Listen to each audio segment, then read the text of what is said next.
share my mind and you don't die. This is the season 1, the episode 539 in the series How to Manifest Immortality. And the name of today's teaching is Your Function in the Atonement. When you accept your brother's guiltlessness, you will see the atonement in him.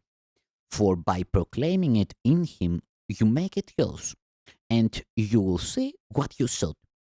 You will not see the symbol of your brother's guiltlessness shining within him while you still believe it is not there. His guiltlessness is your atonement granted to him, and you will see the truth of what you have acknowledged. Yet truth is offered first to be received, even as God gave it first to his Son. The first in time means nothing, but the first in eternity is God the Father, who is both first and one. Beyond the first, there is no other, for there is no order, no second or third, and nothing but the first. You who belong to the first cause, created by him like unto himself and part of him, are more than merely guiltless. The state of guiltlessness is only the condition in which what is not there has been removed from the disordered mind that thought it was.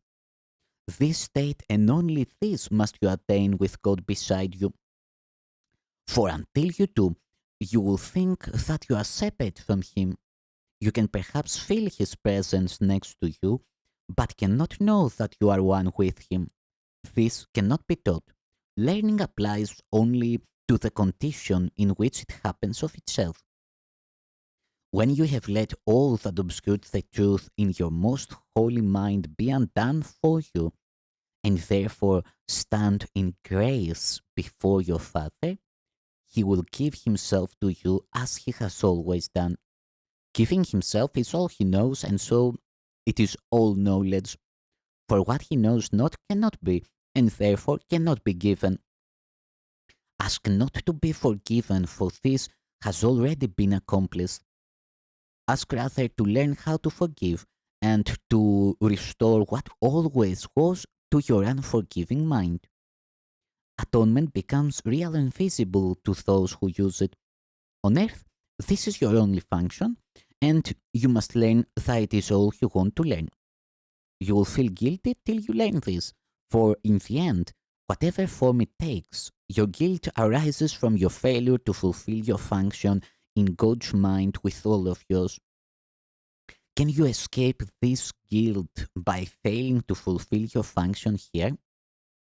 You need not understand creation to do what must be done before that knowledge would be meaningful to you. God breaks no barriers, neither did He make them. When you release them, they are gone. God will not fail, nor has ever in anything, nor ever has in anything. Decide that God is right and you are wrong about yourself. He created you out of Himself, but still within Him. He knows what you are. Remember that there is no second to Him. There cannot therefore be anyone without His holiness, nor anyone unworthy of His perfect love. Fail not in your function of loving in a loveless place made out of darkness and deceit, for thus are darkness and deceit undone. Fail not yourself, but instead offer to God and you His blameless Son. For this small gift of appreciation for His love, God will Himself exchange your gift for His. Before you make any decisions for yourself, remember that you have decided against your function in heaven, and then consider carefully whether you want to make decisions here. Your function here is only to decide against deciding what you want in recognition that you do not know. How then can you decide what you should do? Leave all decisions to the one who speaks for God and for your function as He knows it. So will He teach you to remove the awful burden you have laid upon yourself by loving not the Son of God and trying to teach Him guilt instead of love. Give up this frantic and insane attempt that teach you of the joy of living with your God and Father, and of waking gladly to His love and holiness that join together as the truth in you, making you one with Him. When you have learned how to decide with God, all decisions become as easy and as right as breathing. There is no effort, and you will be led as gently as if you were being carried down a quiet path in summer. Only your own volition seems to make deciding hard. The Holy Spirit will not delay in answering your every question what to do. He knows, and He will tell you and then do it for you. You who are tired will find this is more restful than sleep, for you can bring your guilt into sleeping, but not into this. Unless you are guiltless, you cannot know God, whose will is that you know Him. Therefore, you must be guiltless. Yet, if you do not accept the necessary conditions for knowing Him, you have denied Him and do not recognize Him, though He is all around you. He cannot be known without His Son, whose guiltlessness is the condition for knowing Him. Accepting His Son as guilty is denial of the Father so complete that knowledge is swept away from recognition in the very mind where God Himself has placed it. If you would but listen and learn how impossible this is, do not endow Him with attributes you understand. You made Him not, and anything you understand is not of Him. Your task is not to make reality. It is here without your making, but not without you.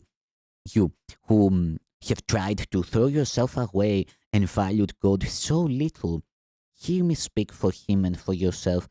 You cannot understand how much your Father loves you, for there is no parallel in your experience of the world to help you understand it. There is nothing on earth with which it can compare, and nothing you have ever felt apart from Him resembles it ever so faintly. You cannot even give a blessing in perfect gentleness. Would you know of one who gives forever and who knows of nothing except giving?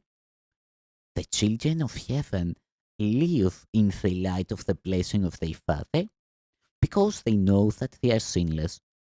The atonement was established as the means of restoring guiltlessness to minds that have denied it, and thus denied heaven to itself. Atonement teaches you the true condition of the Son of God. It does not teach you what you are or what your Father is. The Holy Spirit, who remembers this for you, merely teaches you how to remove the blocks that stand between you and what you know. His memory is yours. If you remember what you have made, you are remembering nothing. Remembrance of reality is in Him and therefore in you. The guiltless and the guilty are totally incapable of understanding one another. Each perceives the other as like himself, making both unable to communicate because each sees the other unlike the way he sees himself.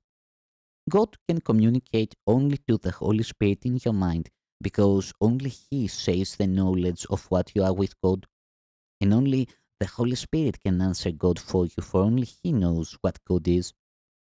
Everything else that you have placed within your mind cannot exist, for what is not in communication with the mind of God has never been.